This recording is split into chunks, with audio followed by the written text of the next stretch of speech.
kasing siya manag-iya sa tanang bagit magbudagyod siya.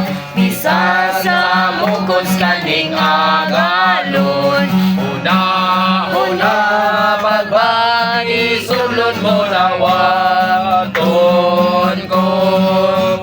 Magsagol mausas espiritu o mahimo sa ang Diyos o tao. Gustong galaman kinahanglan mo, aron tibok mong personalidad mapadaya.